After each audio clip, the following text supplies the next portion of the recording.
It's a decision that's making headlines across the country. The Susan G. Komen for the Cure Foundation has announced that they are cutting off grant money to Planned Parenthood affiliates across the country. Millions of users log on to Twitter every day, but one teen turned her Twitter page into a suicide note. Imagine waking up and seeing this in your front yard. Well, that's exactly what happened in one Houston community. As residents were I'm Troy Washington, Fox 26 News. You missed a little, you missed a lot. Holiday heartbreak just days before Thanksgiving. A father and daughter are found dead after an early morning home invasion. While many families gather around a table to enjoy food and laughter on Thanksgiving, the family of 33-year-old George Vargas and his 15-year-old daughter, Miranda, were dealing with more serious issues. It's not just the holidays, it's every day that's passing by is very painful, very sad. My God, she was everything. They was everything for me. It's hard being without them. You know, it's really hard having to do all this. Early Monday morning, 2 men broke into the family's home, possibly in search of cash. The home invasion resulted in an altercation that led to the shooting death of George and his daughter Miranda Vargas.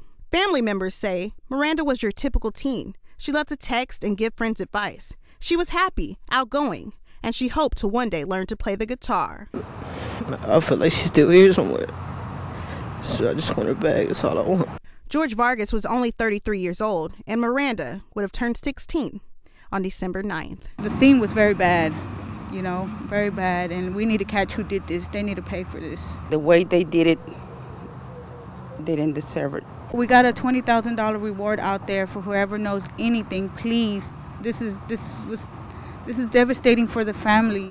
A public memorial service will be held at Carnes Funeral Home Tuesday, November 29th at 5 p.m. From the newsroom, I'm Troy Washington, Fox 26 News. New details tonight about a private school basketball team that went to court to play on their terms. Barron Academy made it to the state final last month, but that only happened after parents filed a lawsuit because the game time conflicted with the Jewish Sabbath. Now the director of TAPS, the private school association that originally refused to reschedule the game, is speaking out. Ed Burleson told the Dallas Morning News that an Orthodox Jewish school should have never been a member of TAPS in the first place. He says he doesn't have time for, quote, politically correct gobbledygook. Burleson adds, TAPS would have ultimately won had there been more time to fight the case in court. Recent polls show Mitt Romney has a lead heading into Tuesday's primaries in Wisconsin, Maryland, and Washington, D.C. But Rick Santorum refuses to give up. The former Pennsylvania senator is hoping to win the primary in his home state on April 24th. While Santorum is still determined to beat Romney, other GOP candidates are split on who they would endorse for the nomination. Here in Houston, it's either nice and sunny or hardcore downpour. Right now, it's cool and damp, but remember, Houston is currently under a flood watch and heavy rain is expected later on tonight. With that being said, everyone stay safe and be prepared. This Halloween, the Harris County Constable's Department is going the extra mile and sharing some safety tips with adults and kids. Wings Over Houston continues tomorrow. Gates open at 8 a.m. For more information, go to myfoxhouston.com. From Ellington Field, I'm Troy Washington, Fox 26 News.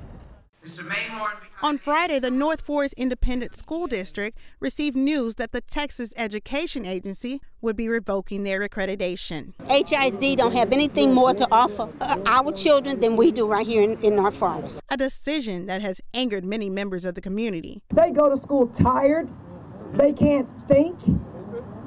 Sleepy. When they get home sleepy, they cannot participate in extracurricular activities. Even Congresswoman Sheila Jackson Lee has gotten involved. And I'm going to ask the legislature to look closely at restructuring the TEA, that they do not have the ability to give a death knell in the middle of the school year in educating the children.